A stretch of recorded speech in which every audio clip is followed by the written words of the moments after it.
Happy Friday the 31st, everyone. Welcome back to the Friday 5 with David and Cory. I don't know if we're going to make it 5 minutes Probably today. not. It's been a pretty boring week from our side. Yeah, which is a good thing. Rates Yeah. are stabilizing for the past week. Won't complain about that too much. So appreciate you guys tuning in as always.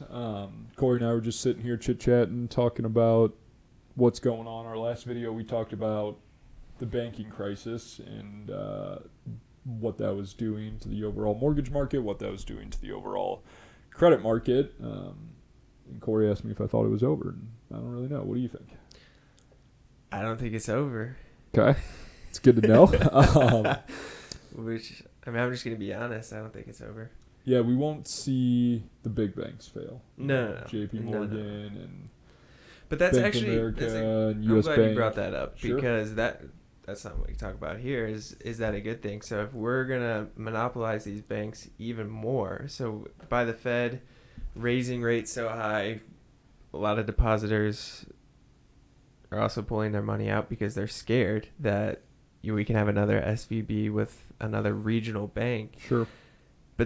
Those are the banks that lend to the most community lending. Yep. Those are the ones that are going to get a deal that you're definitely not going to get at a big bank, Sure. to help develop your community. Those are the ones that do it, Yeah. that are a little bit more riskier.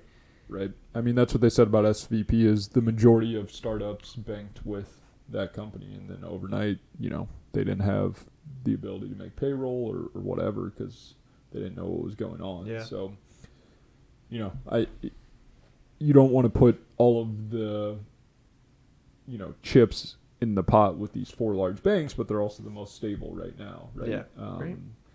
So it'll be interesting to see what it'll do to the market. I think the Fed maybe, the Fed obviously doesn't want to see banks fail, but this could lead to a little bit of a credit tightening. One of our larger third-party origination lenders, Associated Bank, which is a big bank in the Midwest, and did a lot of lending. They were one of my go-to lenders for a long time. They're completely getting out of it because of the risk involved with it. So these side effects are you'll see credit tightening, which is if people can't borrow money, they can't spend as much money. So that's going to help bring inflation down. So like I said, I don't think the Fed would ever wish this upon anyone, but there might be a little bit of sigh of relief that this could help us get to our 2% or 3% or whatever our end target ends up being on inflation. I mean, they like it though. Yeah. They wouldn't. I mean, it takes some of the stress off their back. Yeah. I think the Fed's pretty neutral. They've been extremely transparent the last I'll year give them that. They have. with what their goal is. Yeah, so. they've pretty much told everybody that they're going to We'll destroy ruin the economy if we have to get they've- inflation down. Yeah, so they've said it to everybody, but for the greater good. But, as Cory alluded to, this has been probably the quietest week of mortgage rates we've had, definitely for this year, probably for all of last year as well. So there's really no action this week. there hasn't been any move up or down. So 30-year fixed are still hanging out in the mid to low sixes, depending on what program you're on. I don't know what to do. I haven't been in an economy like this. Yeah. It's been up, down, up, down, up, down. Up, down. Yeah, mostly up. Not a whole lot of down. Yeah. But it's nice to be able to tell a borrower rate on a Friday and that rate still be available on, next Monday or whatever. So I think we have a couple reports coming out next week. Yeah, next week we've got, it's basically the Fed week, so we've got Payroll, CPI, right? payroll. Is Yep. CPI it? No, it's not CPI. It's ISM. Manufacturing reports come out. We had price consumer report today that came out in line with what the Fed wanted. So overall, it could be another up-down week next week. Knock on wood, we'll have some slower job growth, some slower wage growth.